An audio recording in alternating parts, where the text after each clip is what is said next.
I thought our marriage was perfect, until I heard him whisper her name. Nora. 7 years as his fated mate. 7 years of believing we were bound by destiny. Then I watched him sweep another woman into his arms, his face alight with a joy he never showed me. A barren wife should kneel in shame. His words cut deeper than fangs. But he forgot one thing. Everything he has I gave him. Now the bond is breaking. And when it snaps, he'll learn what a real alpha looks like.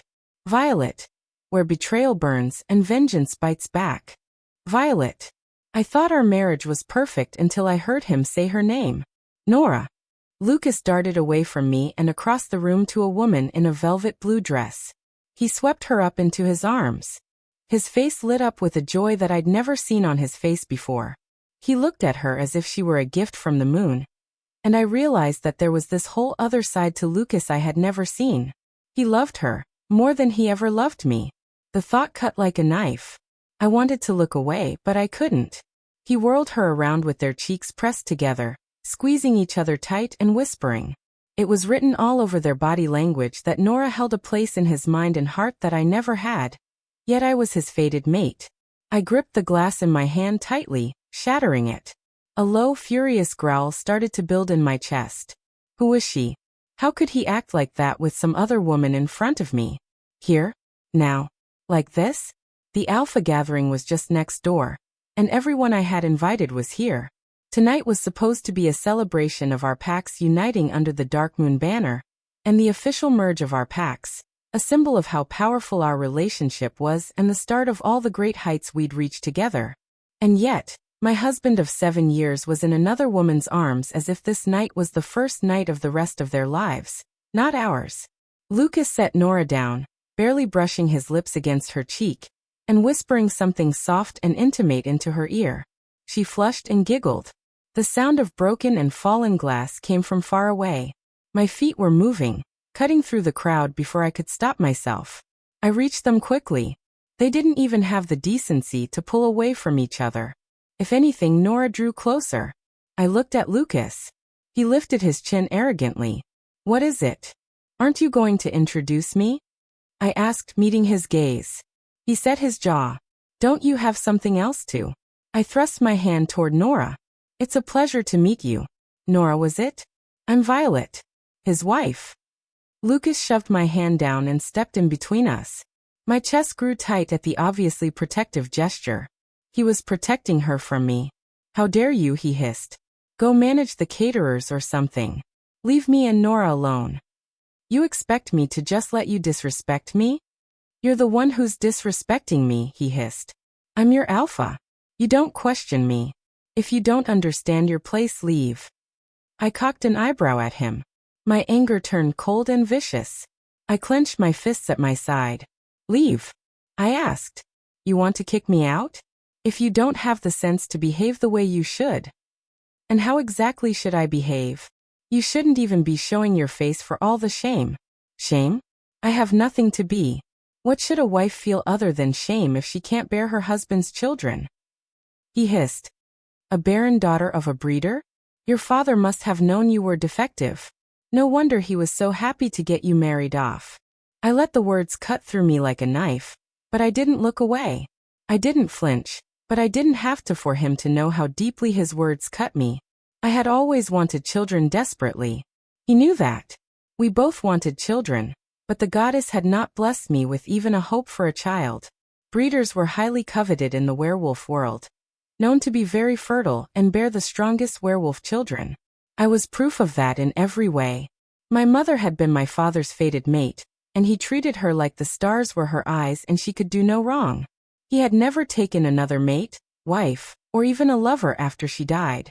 It was because of them I believed that was what it meant to be fated. But hearing the way he was speaking now, I felt just as naive, just as stupid, as my father had always wanted me to believe I was.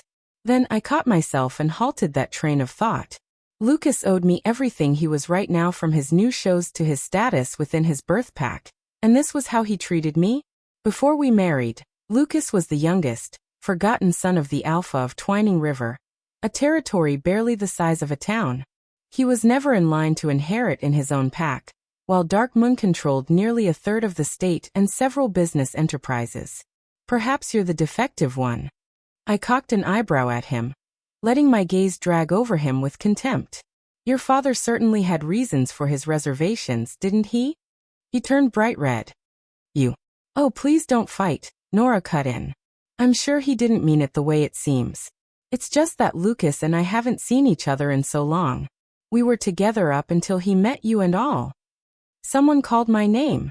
I glanced over, forcing a smile as I acknowledged whichever alpha it was. I looked back at Lucas, letting my smile drop. We'll speak more about this later. He sneered but said nothing more before I turned to greet the man alpha formally. When I looked back a few moments later, I didn't see him or Nora. I didn't think much of it as I was busy sending off the guests that were leaving. I looked around at the members of the Twining River pack. They were all grinning at the sight and all wearing Darkmoon's colors, dressed in suits paid for by Darkmoon's money, my money. The sight of them and Lucas smug and complacent, their complete disregard of me, only made me think of my father. I should have told him to go fuck himself when I had the chance. My father had believed that only a man could lead a pack, so I had always been a disappointment to him. It had never mattered how strong of a werewolf, how smart or cunning I was compared to men of my generation. I was never enough. My intelligence made me difficult, not strong or capable. When I'd met Lucas and we confirmed we were fated mates, my father had handed over authority of the pack to Lucas as acting alpha, as if his being male was enough to teach him anything about running a pack of any size.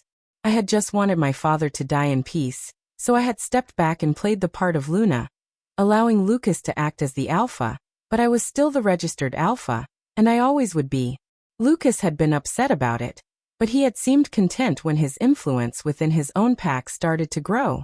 His father had stepped aside and ceded control to him earlier this year rather than his elder brother, because we were married. A sharp, throbbing pain started in my chest.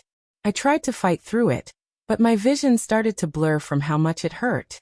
I excused myself to the staging area and sank into a chair just as my vision started to go black. Was it just stress catching up to me? Had I not eaten enough? Then, I heard a woman's voice. Lucas, please. I could see Nora's face in my mind's eye. I saw Lucas's hand, still wearing our wedding band and the signet ring of Twining River on the wall beside her head. The dull ache turned to a stabbing bolt of pain. I couldn't breathe. I heard his breathless voice. Nora, he groaned. Goddess, I've missed you. You feel like heaven. I sucked in a breath and clenched my jaw. My eyes burned. My throat felt tight, but I wouldn't cry a single tear. He didn't deserve that from me. There hasn't been a day I haven't thought of you, he panted. I should have never left you. Our bond stretched and frayed. I relaxed my hold on it. It's okay. We can be together now, can't we? I shut my eyes, bracing for the pain I knew was coming. Regret hit me hard and fast. If I had just taken over the pack, my father's feelings about my gender be damned. I wouldn't be sitting here bracing for my mate bond to break, while my husband slept with another woman. Of course, Nora. Yes. Always. I'll give you all the children we talked about. A son first. A daughter. The bond broke. The pain rippled through my whole body. I swallowed the cry of pain and looked down, watching the mark of the unwanted surface around my wrist in deep black.